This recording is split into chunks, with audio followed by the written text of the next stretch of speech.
Hey YouTube, this is Facial with a brand new Simply Lavish at Home video. This project has been burning up my Pinterest and all over my social media, so I thought I'd give it a try for our family's 4th of July celebration. And that is an edible solo cupcake. Check it out. To start, I got those inexpensive solo style cups. It's not actually solo, but they're the same style. And I cut slits all the way down the sides. This will help release the chocolate when you're done. By cutting those slits up the side, you'll be able to take the cup apart with less risk of cutting or breaking your chocolate.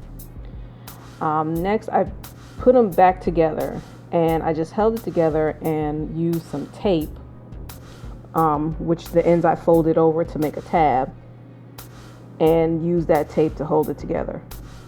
Now, the reason I got the translucent versus a color cup is, one, when you put the chocolate in, you can see where there might be some spaces because the light will be able to shine through the cup. So if you have any holes or thin parts, you'll be able to look through the cup even when the chocolate's in it and see where you might have some spaces.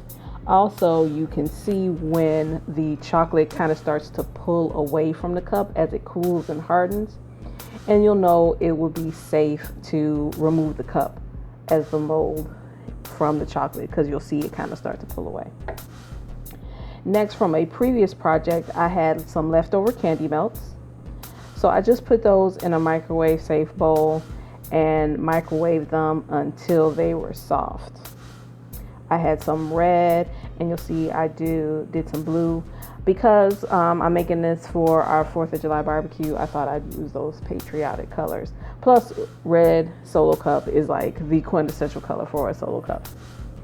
So once it's all melted, you make sure that you start spooning in the chocolate. Make a nice solid base on the bottom. So you'll see I kind of dropped it down on the bottom and shook out the cup and spread it around a little bit.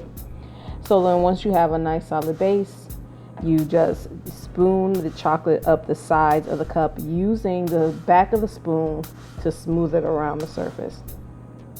Now, when you're handling it, kind of handle it gently, because remember, you cut slits in the side of the cup, so you don't want to squeeze too hard, because then the cup will kind of separate. So you kind of just want to hold it gently and take your time to smooth that melted candy melts all over the cup, all the way to the top.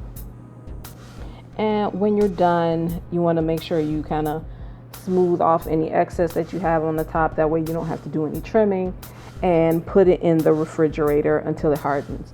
Once it's hardened, go back, check for any weak spots or thin spots. And like I said, you'll be able to see the light shining through. And just go ahead and fill those in with more chocolate. Do a nice second coat.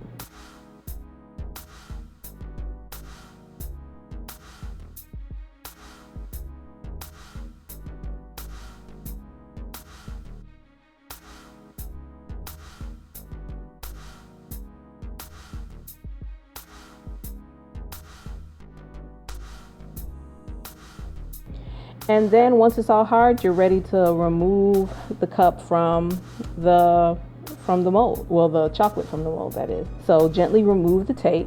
Remember not to grip the cup too hard. You don't want to break it, but you should have a nice thick layer of chocolate to work with. Just remove the tape and pull the cup right off, and it should be perfect.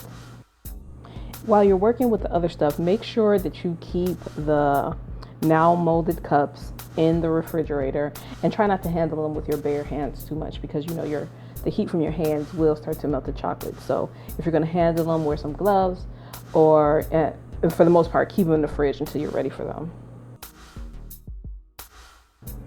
Once we're done, I had pre-baked the cake. I decided to go with a funfetti cake. If you want the recipe to the cake I use, I'm going to leave a link in the description. But feel free to use any cake that you like.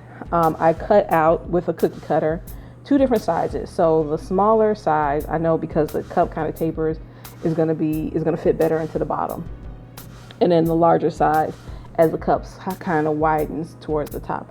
And truthfully, I ended up with more smaller pieces than I needed. Then I use Swiss meringue. For this, Swiss meringue is now Swiss buttercream is now my favorite buttercream. So I made some for this. I'll put a link to the description in that. And started by squeezing some down into the bottom and then putting in my first cake round. And push that right down to the side. Add another layer of Swiss buttercream. And then keep layering until you reach the top. And then I made my top layer come a little bit over the top, because then when I top it with the icing, I have a strong foundation of cake to make it nice and high.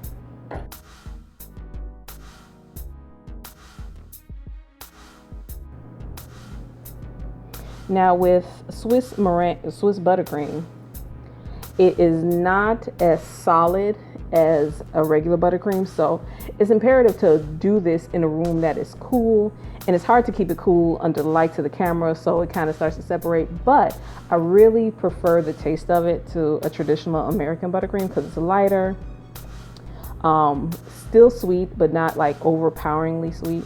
So I now love this as my favorite kind of icing for a cake. But it's kind of fussy, and it might separate, and you don't get quite a smooth finish.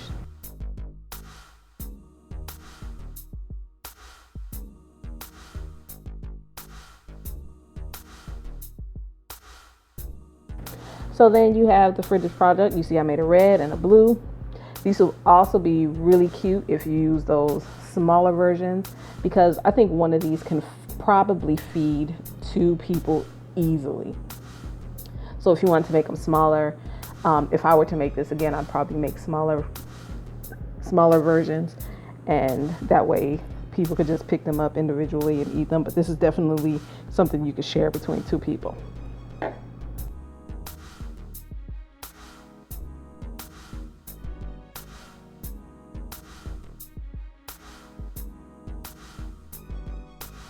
So let me know what you think. Hit that thumbs up and leave your comments below.